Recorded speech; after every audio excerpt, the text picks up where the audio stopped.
ધારીમાં બાકડી રહેલા આખલાઓએ ડોક્ટરને કચડેલા હતા. આખલાના આતંકથી લોકો પરેશાન છે. તેના વિડીયો સીસીટીવી કેમેરામાં કેદ થયેલા છે. ધારીમાં બાકડી રહેલા આખલાઓને ડોક્ટરને કચડી નાખવામાં આવેલા હતા. આખલાના આતંકના ધ્રુજાવી દેનારા સીસીટીવી કેમેરાના દ્રશ્યો સામે આવેલા છે. રખડતા ઢોરના આતંકથી જાણે ગુજરાતના કોઈ શહેર બાકાત નથી. નાના ગામથી લઈ મેટ્રો શહેરમાં લોકો રખડતા ઢોરની સમસ્યાથી પીડાઈ રહ્યા છે.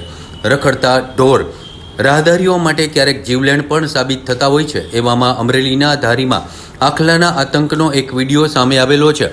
ધારીના વાત્સલ્ય નામના દવાખાનામાં ફરજ બજાવતા ડૉક્ટર તુષાર પટેલ પોતાનું ટુ વ્હીલર લઈ મુખ્ય ગેટ પાસેથી પસાર થઈ રહ્યા હતા. ત્યારે જ રસ્તા પર દોડીને આવેલા બે આખલાએ ડૉક્ટરના ટુ વ્હીલરને ટક્કર મારતા તેઓ જમીન પર પટકાયેલા હતા.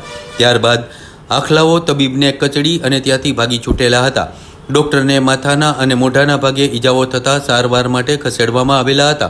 જ્યારે અન્ય એક મોટરસાઇકલ ચાલક માંડ બચેલા હતા અને જીવ બચાવી ભાગેલા હતા. તો રસ્તા પરથી પસાર થતા અન્ય વાહન ચાલકો અને રાહદારીઓમાં પણ આખલા યુદ્ધના કારણે નાસભાગ મચી ગયેલી હતી. ધારીમાં રખડતા ઢોરના ત્રાસના કારણે વાહન ચાલકો અને વેપારીઓ મુશ્કેલીનો સામનો કરી રહ્યા છે. અવારનવાર આ મામલે રજૂઆત કર્યા બાદ પણ રખડતા ઢોરની સમસ્યાનો ઉકેલ નથી આવ્યો. તો હવે તો રખડતા ઢોરના આતંકની ઘટના સીસીટીવી કેમેરામાં કેદ થઈ છે. ત્યારે તંત્ર આ મામલે નક્કર કાર્યવાહી કરે તેવી લોકમાંગ ઊભી થઈ છે.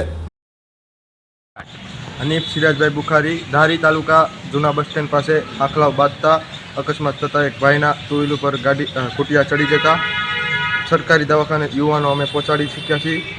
અને અત્યારે થોડુંક પરિસ્થિતિ નબળી છે એની, એટલે જાણ કરીને એના મા બાપને જાણ કરો.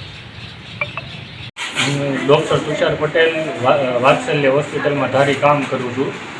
ખાલી ગાડી ઊભી હતી અને માથે બસ સ્ટેન્ડે આખલા બાંધતા સીધા માથે ચડી ગયા અને મારી ગાડી ભાંગી નાખીને આવી રીતે વાગ્યું છે.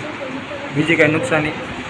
મારી ગાડી ભાંગી છે અને આ બસ બધું મોબાઈલ ભાંગી ગયો છે અને બાકી આ બધું થયું છે જે વાગ્યું છે. ઢોર કેટલા હતા? હે, આખલાઓ ઢોર ત્યાં હતા? ત્યાં બહુ બધા આખલાને એવું સીધું આવીને માથે ચડી ગયું. ખબર જ નહોતી કે આખલા બાંધે સીધા આવીને માથે ચડી.